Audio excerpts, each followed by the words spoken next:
Discord live. Yeah.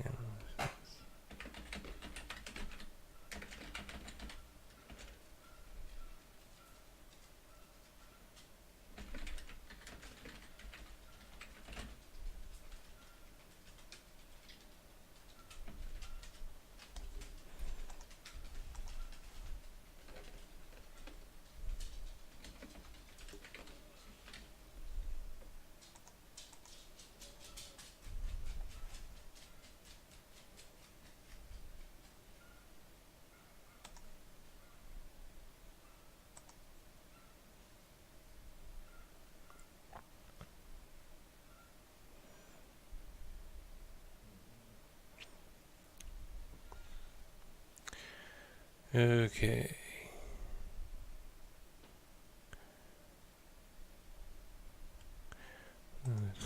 So we get to. Okay. Greetings, YouTubers and people, Twitch people. Tom Stanley here, getting ready to record episode 12, Multiverse Tonight. This is going to be a long episode. Basically, as you can hear, I sound a great deal better than I did in the last episode when I had that cold. Basically, I had the cold for a few days, then went all down to my chest. I had that for about another week, and now it's like 99% gone. But because of that, I had all that news built up for the last episode that I didn't use, plus some new information for this episode. So this is gonna be a long episode. So sit back, relax, and think of Mother Russia. No, kidding. It's also, of course, election day in America. I went out and voted myself. It's hard to see my sticker there. See it? And if you're in America and you voted, good for you. If you're in America and you didn't vote, well, it's your loss. You don't get to complain. So sit right back and hear a tale of a field trip. No. We'll start the recording here in just a second. Okay.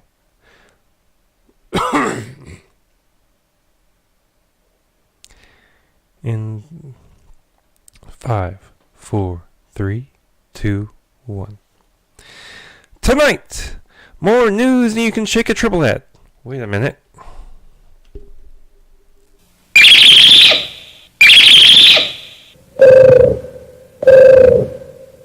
I guess you can shake a triple at Multiverse Tonight.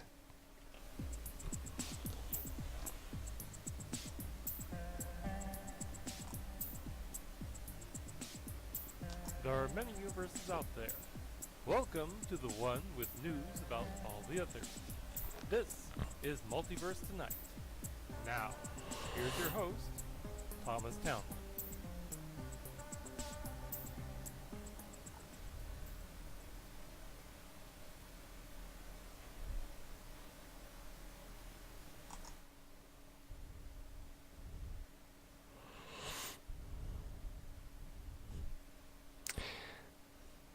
Hello, everyone, and welcome to another edition of Multiverse Tonight, episode 12 of our little program. I'm your humble host, Thomas Townley. This episode was recorded on October 23rd, 2018. I want to say to those of you watching and listening to the show, thank you. We've had listeners from across America, Australia, Ireland, Sweden, Scotland, Canada, the Philippines, Indonesia, and Spain.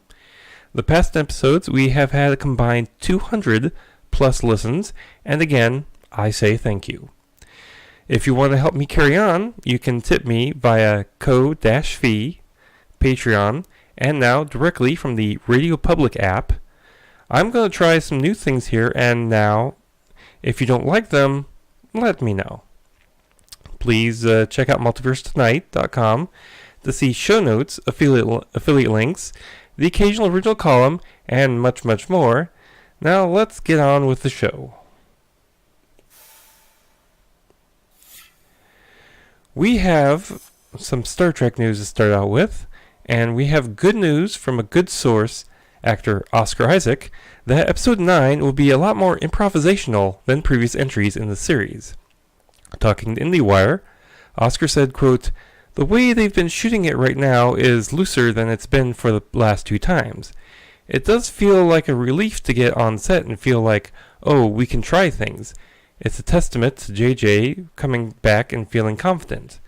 There's less pressure for it to be right. We just want to make a good movie and have a really good time while doing it." Unquote. He then described how different it's been working on this one versus the previous one, saying, quote, "Often, you do feel like you've got to find your way to make something more alive, but this time it's been the opposite. There's no need to smuggle anything in there." Unquote. He also addressed the fan backlash, and that not all fans have the same expectations, saying, quote, "People have very strong feelings, but there wasn't as much of an organized way to speak out about it. People that run blogs and websites need content, so it's like, there's some content. 5 people on Twitter, hundreds, whatever it is. Then you make it into a story." Unquote. Episode 9 is due in theaters December 2019. So, have you ever wanted your house to smell like a Wookiee? How about an Ewok or a Tauntaun? In the unusual licensed product category, we have Star Wars candle sets. Based on the original trilogy, that's episodes 4 through 6 for you playing along at home, come 3 sets of 5 candles with scents based on things from the movies. A New Hope has Wookiee, Bath the Milk, Trash Compactor, X-Wing Cockpit, and Cantina. The Empire Strikes Back set has Lightsaber Duel, Han Solo Carbonite, Millennium Falcon, Inside of a Tauntaun, and Yoda's Cooking Pot. And the Return of the Jedi set has Rancor, Sarlacc Pit, Jabba's Palace, Death Star Destroyed, and Ewok. These sets are running around $37 and are due to ship out this month of November. I don't know. I don't know if I really want to smell a Tauntaun. Just doesn't seem right. Anyway, Boba Fett is dead. That's the Boba Fett movie, that is. And The Mandalorian is to blame. Eric Weber, a critic, tweeted that he asked Lucasfilm chief Kathleen Kennedy about Boba Fett and was told that Lucasfilm's focus was on Episode 9, The Mandalorian, and Rian Johnson's trilogy. Tough break for the Fett man. A report from The Blast also says that the 7th Mandalorian series has been compromised and expensive camera equipment is missing. Lucasfilm is apparently worried that a missing memory card with details of footage from the show could wind up somehow being released. The items were apparently taken from the studio at Manhattan Beach, where production is currently taking place, and most likely was done overnight. No official word has been forthcoming from Lucasfilm. Moving over to the animated side of the Force, word has come down that Star Wars Resistance will overlap with The Force Awakens. The series just premiered on the Disney Channel earlier this month. Head writer Brandon Auman spoke to the Sci-Fi Wire about how making it clear where the story lies in continuity helps casual or younger fans with a running start on where the story takes place. Quote, "It's a little harder for the younger fans to wrap their heads around it if it was, say, 15 years before The Force Awakens. Then, it's a very nebulous timeline. You're kind of not sure. The fact that we've got Poe Dameron and BB-8 from the very beginning, kids and any fan of any age automatically just know this is the new movies. This is where it's going to take place. So it's just easier. And it was just fun to kind of roll in and back up a little bit instead of just trying to follow exactly where the movies are at." Unquote. This could mean that we'll see characters that were introduced but not explored in the recent movies. will be able to get some story beats of their own fleshed out on their own characters. George Lucas might have little to do with Lucasfilm and Star Wars the universe since he sold it to Disney in 2012, but his force is still strong with the franchise. In Solo, a Star Wars story, the droid L337 had a passion for liberating her fellow droids. This actually came from a concept of Lucas's from back when he was developing the prequel trilogy. This was revealed in a Target-exclusive collectible book that came with the Blu-ray for Solo, a Star Wars story. Quote, Lando Calrissian's literally self-made co-pilot, L337, is the first mechanical being in Star Wars to embody another idea that George Lucas devised in the early 2000s, droid rights, activism, and autonomy, unquote. Droid activism wasn't the only subtle influence of Lucas's that was put on the film, as George dropped by the set of Solo and offered input on a scene between Han and Kira on the Falcon. In an interview with Variety, Ron Howard said about the encounter, quote, he said, Han wouldn't bother to hang it up. Director Ron Howard shared with Variety, and then he sort of did it. George became Han Solo for a second. The body language was there and the attitude. Not only was it a nice accent on the scene, but it was also a reminder that George created this character and really understood him. He was so reluctant to offer his opinion, and yet the choice was so right that it was fun to use it, unquote. Do you think that the creators at Lucasfilm should have asked for more input from Mr. Lucas on Solo? Have you ever been watching Return of the Jedi and asked yourself how the Ewoks happen to have a dress for Leia to get into? A fan theory posted on Reddit might have a grisly solution given the key facts. First, Ewoks eat people.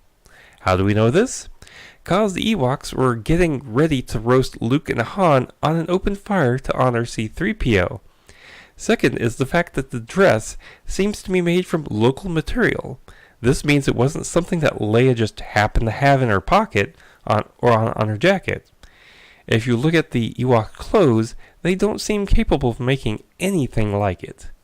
So that would mean that they just happened to have this dress in their possession when Leia showed up.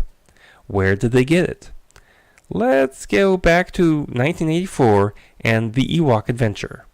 In it, the Ewoks help two shipwrecked children on a quest to find their parents. At the end, the family stays with the Ewoks until they can repair their ship. The end? What if they never left? What if the Ewoks, after the end of the film, killed and ate the family?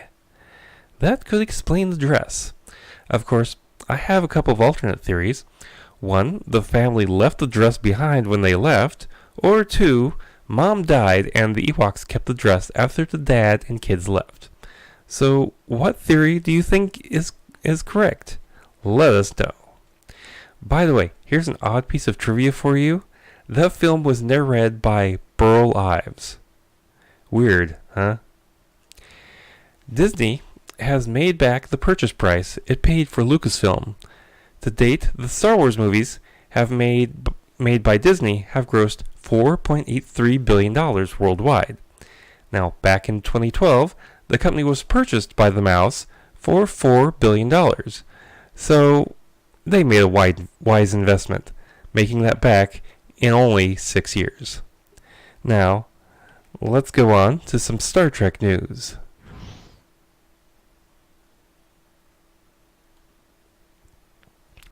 Lots of Discovery News tidbits to impart here, beginning with news that Javier Bodet, who starred in the Slender Man movie, will be an unknown but classic Star Trek alien in Season 2.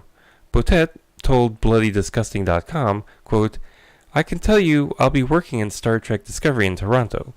It's going to be a very cool role, so I can't wait to see it. I've been working with my friend Doug Jones, another monster performer. I hope you see it very soon. Unquote. He teased with the hint that it's an old creature and that it's only in one episode. Speculation abounds on what it could be. Some guesses have been a Telosian or a Saurian. I guess we'll just have to wait and see. Jason Isaacs has had some time for reflection on his time on Discovery. Speaking with Metro.News, he talked about how it was getting to star in Star Trek, saying, quote, "What 7-year-old boy trapped in a 55-year-old man's body wouldn't want to fire phasers and pretend the ship is being hit by Klingon torpedoes? It was heartening that the Star Trek community accepted us. They were very resistant at first, but most people loved it." Unquote.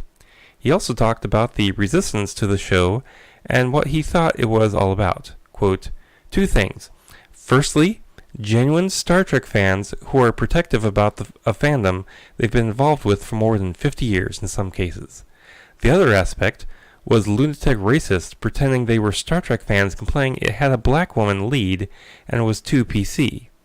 Half were bots, but that was laughable. They didn't know anything about Star Trek. It was born out of the civil rights movement. It had the first interracial kiss. It had a Russian on the bridge at the height of the Cold War. At first, I would respond to this unbridled racism, misogyny, and hatred, but when I clicked on their feeds, I saw they were members of the far-right groups and were using it as an easy target. I stopped responding because they only have 8 followers and were the oxygen of publicity." Unquote.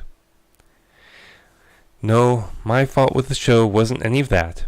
It was the fact that it wasn't good Star Trek.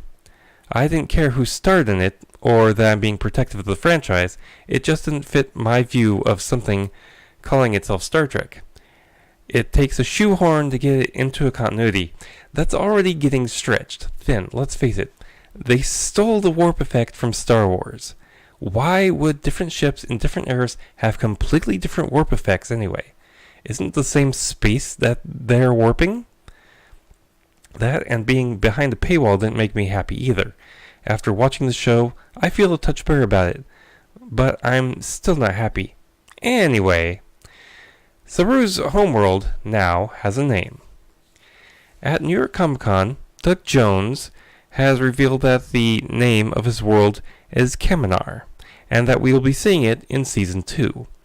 We will also see Saru's sister in that visit. She will be played by Heather Spear. He says that, quote, "Season 2, Saru finds out something about himself and what it means to be a Kelpian, that he didn't know and that you didn't know, and I can't tell you today. It will be altering, challenging, evolution, and we get to go to my home planet." Unquote. I wonder if we'll see the predators that eat the Kelpians. Ooh, maybe they're Ewoks. Meanwhile, over at the Picard show, we got a title for the show. Star Trek Picard. Or Star Trek Retirement. Or Star Trek The Next Generation. Something. Executive producers Heather Kadeen and Alex Kurtzman talked with DigitalSpy.com. Alex said, quote, "We pick up Picard 20 years after The Next Generation." Heather Kadeen told them, "The Picard show doesn't feel like anything like Discovery. It's not going to look like Discovery. It's not going to have the same values. We want every show to feel unique so that we're just signing up for an experience and you get the same one every time." Unquote. So I hope this means that they're looking at the Next Generation with the proper sounds and effects. You know, people, I'm going to re-record that section again. I didn't like my take on it. Hold on. Meanwhile, over at the Picard show, you know, we got to get a title for this show, something. Star Trek Picard, Star Trek Retirement, Star Trek The Next Generation? Something. Anyway, executive producers Heather Kadeen and Alex Kurtzman talked with DigitalSpy.com. Alex said, quote, "We pick up Picard 20 years after The Next Generation." Heather Kadeen told them, quote, "The Picard show shouldn't feel anything like Discovery. It's not going to look like Discovery. It's not going to have the same values. We want every show to feel unique, so that you're not just signing up for an experience and you get the same one every time." Unquote. Well, I hope this means that we're going to get the look of The Next Generation with proper sounds and effects. We also got confirmation that the show will run for several seasons. Also, speaking at New York Comic Con, Alex Kurtzman, who is also in charge of expanding the Trek TV franchise, teased that we will be hearing about new Trek series soon enough. Kadeen expanded on that, quote, "I think the one thing we can say is more general, is that it's been a real conscious effort that every project we do have its own voice and occupy its own space. I don't mean its own space in canon, I mean its own tonal vision.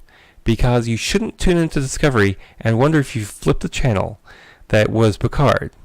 They should feel different. They should have different messages coming from different people." Unquote. You know, this is great news. This means that if you dislike one, you can watch a different one. Great. Just as long as they look at least all being like Star Trek. Kurtzman also said that there will be gaps between shows to allow for anticipation and avoid franchise fatigue. Quote, "You have a good meal, and then you decide to take a walk before you have your dessert. That's how we all look at it." Unquote. I'm betting it won't be long enough to drop CBS All Access until the new content comes back, a lot like we do with Discovery now. You know, you'll be, Star Trek Discovery, and next Star Trek Picard, and next Star Trek Lower Decks, etc., etc., etc. They won't want you dropping CBS All Access just for a few months and then pick up the next series. We know now that Georgiou is getting out of Section 31. Michelle Yeoh talked with IGN about Georgiou's new place in this universe. Quote, "Section 31 has all the most updated gadgets because they're the most informed, and she, as an engineer, she can hack into Section 31, and Leland thinks he's in charge of the ship, but she finds out secrets, because that's what Section 31 does. It's collected secrets all over the universe about certain people and history and things like that. And so when you have those kind of secrets, it's power. And for Philippa Georgiou, that's perfect. So if she has to be here, she wants to be in Section 31, and she wants to run it, right?"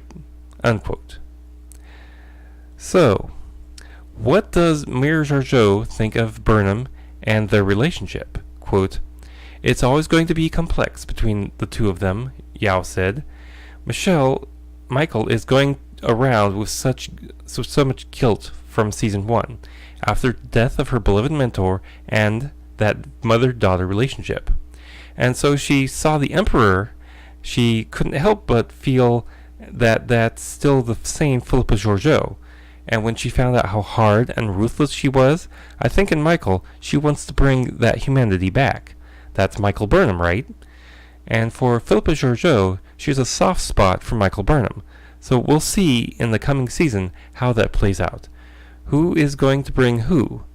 Am I going to bring her to the darker side, or is Michael?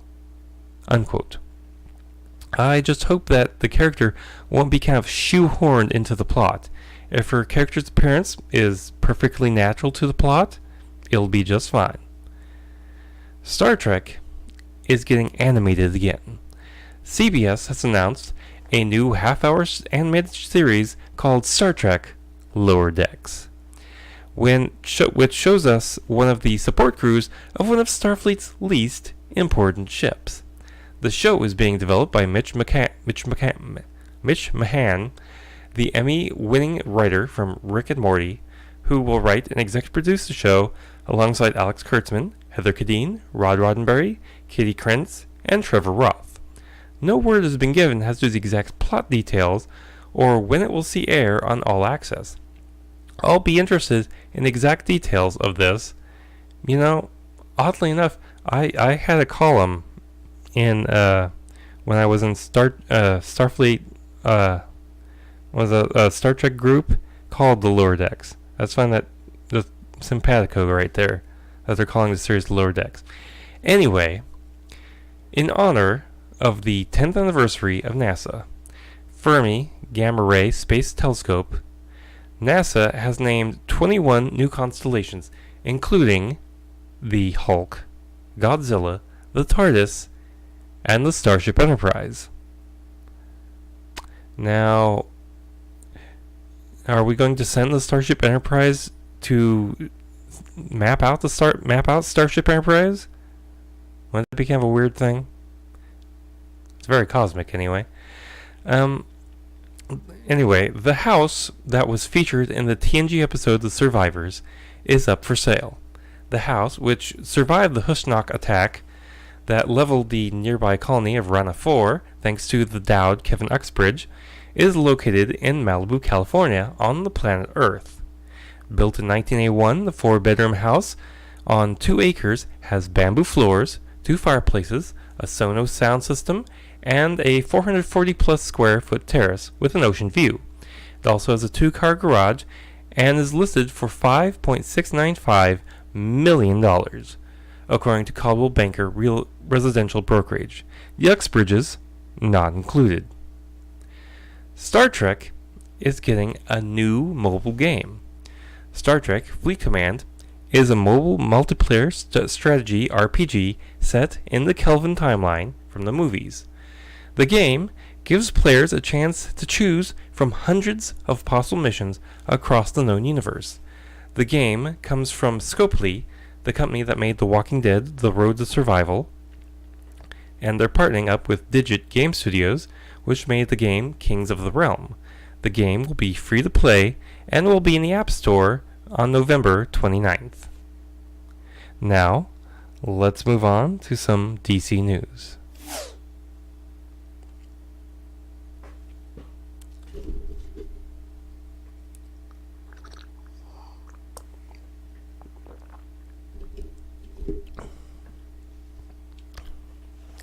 Let's start with some Arrowverse news.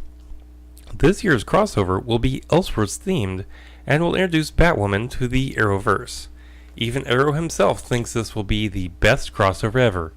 Speaking with fans during a Facebook Q&A, the star of the show said, quote, "The crossover is bleep bananas. It's crazy. I think that this will be the best crossover event that we do, and not just the best, but the best by a really, really wide margin. And I think that last year was fantastic. Crisis on Earth X, I think that's what it was called, and it was pretty crazy, and getting to play doppelgangers was pretty crazy," said Stephen Amell. And he continued on, quote, "When Greg Berlanti first talked to me about why he wanted to do crossovers, it was because it's for the fans. It's so people can watch characters and scenarios that combine their favorite things on TV or introduce them to new things on TV. But you also get this license to do things that we could never do in the vacuum, especially in Arrow, that we can never do in the vacuum of just our show." Now, on that Q&A, the topic of his facial hair came up, and revealed that he will be sans beard in an upcoming episode. Quote, "I'm happy to be back to a more normal facial hair length," Amell said. "It just got to be a bit more towards the end there. But I'm just about to watch a cut of episode 7, which I believe is Oliver's last episode with the beard, and that episode is going to be bananas. Just totally bananas," unquote. He also noted that Oliver will be in prison for longer than anyone expects. Will he be getting that out for the crossover? According to Melissa Benoist's Instagram feed, we'll be visiting the Kent farm in Smallville, the one that was the home to Clark Kent and the family in the TV show Smallville at that. And by the way, have you seen the promo image of Barry Allen as Green Arrow and Oliver Queen as the Flash? Looks very interesting. The synopsis for the October 28th episode has been revealed. The episode, titled Man of Steel, will feature the origin story of Agent Liberty, played by Walking Dead's Sam Witwer. Agent Liberty is the leader of the Children of Liberty, a human first hate group, very different from the comic version of the character from the 90s. And I now realize I probably should have cut that story when I was editing the script, so we'll just snip it out. Deadline reports that Virginia Madsen has been cast as Maria Sutherland on DC Universe's Swamp Thing. The character of Maria Sutherland is described in the article as, quote, someone who traded in her privileged upbringing for the swamp's Marias when she married local business magnate Avery Sutherland, not yet cast.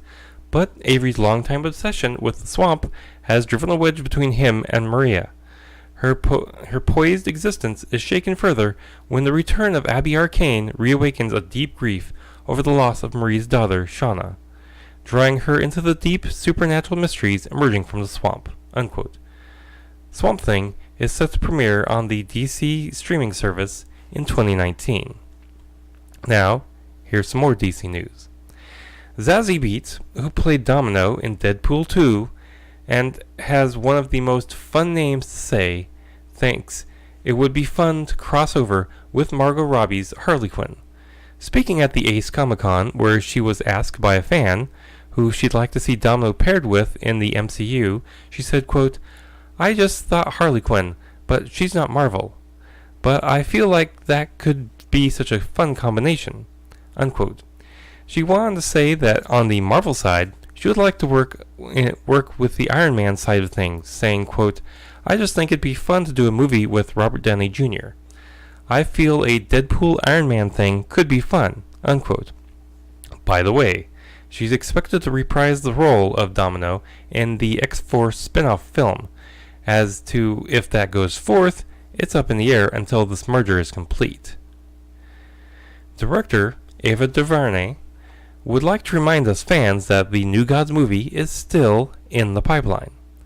She's been engaging with fans on Twitter with panels from the comics, specifically from Final Crisis number 5. Could this mean she'll be using bits from not only the original run of the New Gods, but the New 52 version? Unknown. And unknown is the release date for the film. Hopefully, we'll get more of that soon. 50 Shades of Grey star Dakota Johnson wants to play Catwoman. During an interview with Vanity Fair, the actress, who was hooked up to a lie detector test for this, was asked if she'd ever like to star in a Marvel movie and who she'd like to play. She said yes, and that she wanted to play Catwoman, before being told that Catwoman is a DC Comics character. Yeah, Warner Brothers, you can do better. The Harley Quinn animated series starring Kaley Cuoco has found its scarecrow. Raul Kaholi, who plays Ravi Chakrabarti on iZombie, has been cast to star in a series which follows our favorite Harley Quinn in a series of adventures after she breaks up with the Joker and strikes out on her own, joined by Poison Ivy and a bag of ragtag DC cast-offs. You know, this really does sound good. And just to show that Warner Brothers answers prayers, DC, on the DC Daily Show, officially confirmed that James Gunn is writing Suicide Squad 2. Host Tiffany Smith said that, quote, Gunn is poised to bring a completely fresh take to the franchise after the first film was written and directed by David Ayer, unquote. Filmmaker Gavin O'Connor had been tapped to direct Suicide Squad 2, but had to step away to take another project. Could we also see Gunn direct? We can only hope. And this big piece of news as well, Wonder Woman 1984, aka Wonder Woman 2, has been pushed back 7 months from November 1st, 2019 to June 5th, 2020. This puts the film back where it belongs, in the summer movie camp. Now, the end of Gotham is on the horizon. Yay! The debut date for the final season and the 2 episodes ended on, the now 12-episode season will start on Fox on January 3rd. Just a note that by adding the 2 episodes to the total number of episodes, this series will end with episode 100. Entertainment Weekly has also shared a first look at the Monitor, played by Lamanga Garrett, who will be part of the focus of the Elseworlds-themed crossover in the Arrowverse this year. This crossover looks good. I wish I was caught up enough with the series so I could watch it. Anyway, let's take a moment to take a drink, listen to a brief note, and have a moment.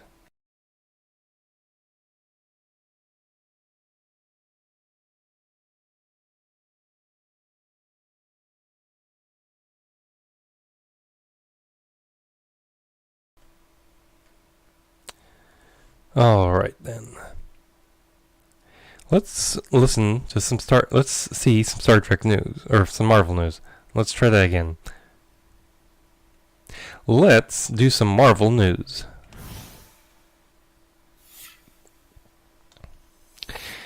If you remember, Chris Evans tweeted out a goodbye to the role of Captain America. Or did he?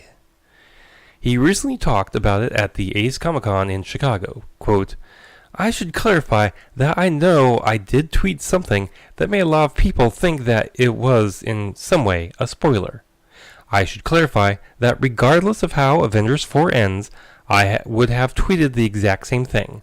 That last day of filming was a very emotional day, and it was the culmination of almost 10 years of filming and 22 movies, this unbelievable tapestry. You feel a lot more emotions than I think even I thought I'd feel, and I felt it was appropriate to share the gratitude. I know it had a ripple effect, but I am neither confirming or denying anything. Unquote.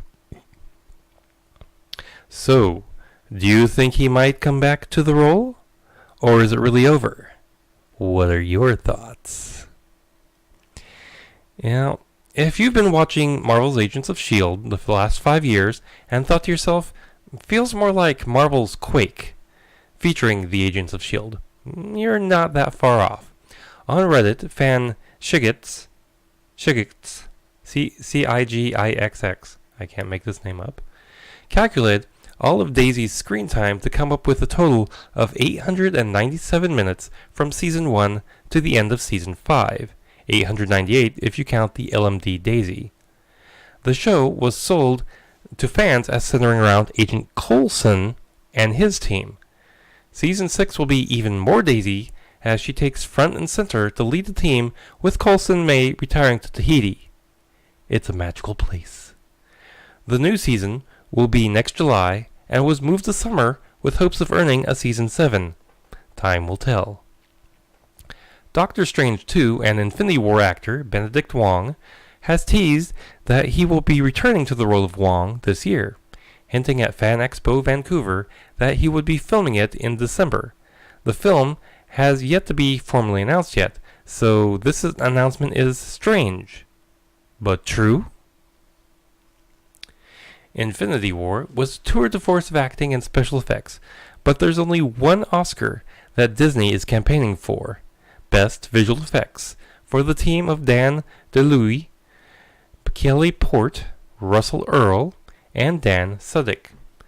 It's trying for a lot of categories for Black Panther, including Best Picture, Best Director, Best Adapted Screenplay, Best Actor, Best Supporting Actor for 7, Best Supporting Actress for 4, Best Cinematography, Best Film Editing, Best Production Design, Best Costume Design, Best Makeup and Hairstyling, Best Sound Mixing, Best Sound Editing, Best Visual Effects, Best Original Score, and Best Original Song. Could this be because Infinity War was a huge visual effects feast more than an acting triumph? Or could it be because there is such a large cast they didn't want to insult those by not nominating everyone? Who knows? The Oscar nominations will be announced in January of 22nd, 2019. Best-selling author Chuck Wendig was unceremoniously fired from Marvel's Star Wars comics after the editorial department took issue with his recent tweets. Quote, "Today I got the call. I'm fired because of the negativity and vulgarity that my tweets bring. Seriously, that's what Mark the editor said. It was too much politics, too much vulgarity, too much negativity on my part, unquote, he tweeted. For his understanding, this was a large decision and not from Lucasfilm. This was a Marvel decision and not from Lucasfilm. In his large tweet storm about his firing, he tweeted, quote, the editor said he made the call. He seemed genuinely upset about my tweets and profanity, so maybe that's accurate. And again, that's his right to do so. If they honestly feel that my presence will damage the book, I don't want that. I want the book to shine, and artists like Juan Ramirez and Greg Smallwood to do their amazing thing. Artists like that are gods in my mind. So I'm happy to not distract from their literal magic, but it does set a troubling precedent, one that we've already seen, James Gunn, Jessica White, and so on, of folks fired because they've riled up the wasp's nest of Astergate, unquote. Mr. Wendig has been the target of right-wingers since he introduced LGBT characters in his novel Star Wars Aftermath, and has been the target of coordinated campaigns to drive down his review scores and get him fired. As a result, the Shadow Vader miniseries that was due out in January has been cancelled. Now, let's get on with some general geek news. The Orville Season 2 is coming on December 30th, and the storylines that have been teased for the season. A press release from Fox said, quote, in Season 2, Ed, played by Seth MacFarlane, and Kelly, played by Adrian Palicki, relationship will take a new turn, when the ship's crew will meet never-before-seen aliens, face old adventures, the adversaries the Krill, and make first contact with a new civilization and revisit the planet Moculus, unquote. I can't wait to see it. Sony is working on a new console to replace its aging PlayStation 4 console. Sony CEO Kenichiro Yoshida, speaking to the Financial Times, said that, quote, at this point, what I can say is that it's necessary to have a next-generation hardware, unquote. Tessa Thompson has been giving us a look at the new Men in Black movie she's co-starring in with Chris Hemsworth. The image released on her Instagram shows Tessa and Chris dressed in black suits and shades, walking shaded by umbrellas in the desert. We don't know much of the plot, but we do know that the film will not have Will Smith or Tommy Lee Jones, but will expand on the MIB universe. The film will feature Emma Thompson, Liam Neeson, Kamal Nanjiani, and Rafe Spall, and will arrive in theaters on June 14th, 2019. Look in our show notes to see a picture that she put up. And that's all the news for tonight.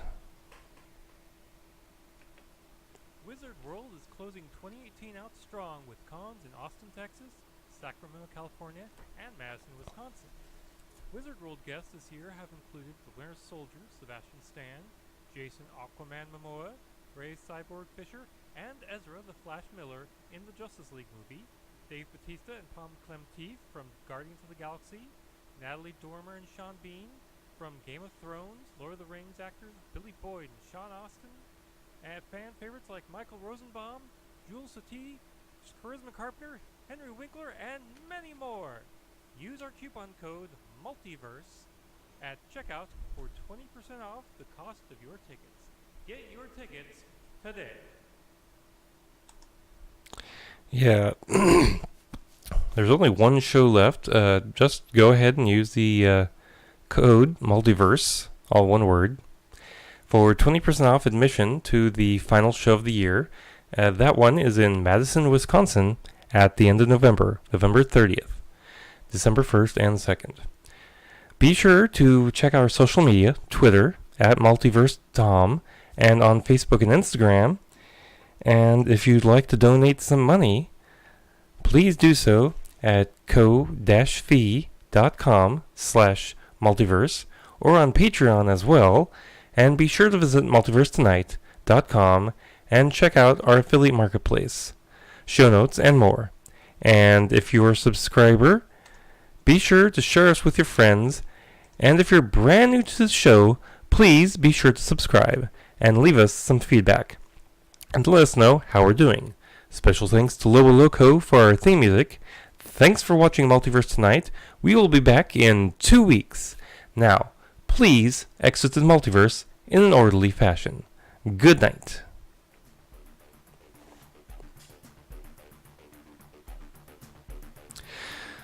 Multiverse Tonight is a production of Half-Baked Genre Productions. Copyright 2018. All rights reserved.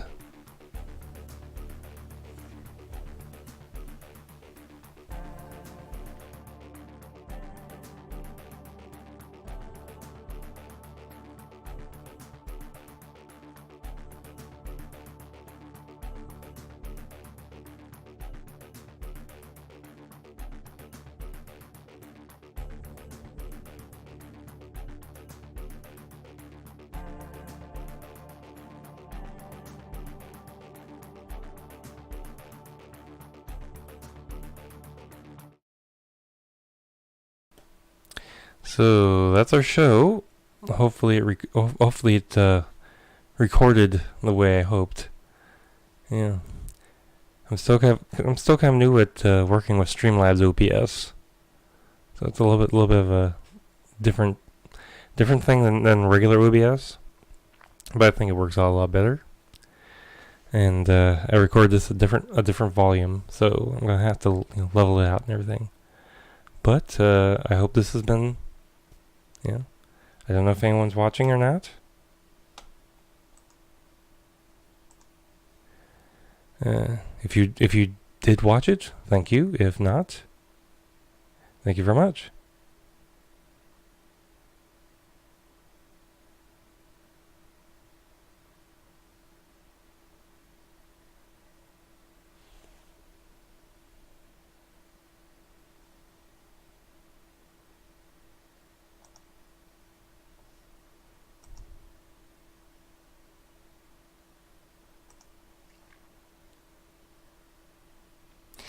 Oh, and let's notice the chat there. Ron, technically, what I'm saying is that the new series stole the warp drive effect. The way that the ship just vanishes and then comes back. Not that Star Wars, not that Star Trek, the original series, stole it. Okay. So it's a little, a little different there.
All right. To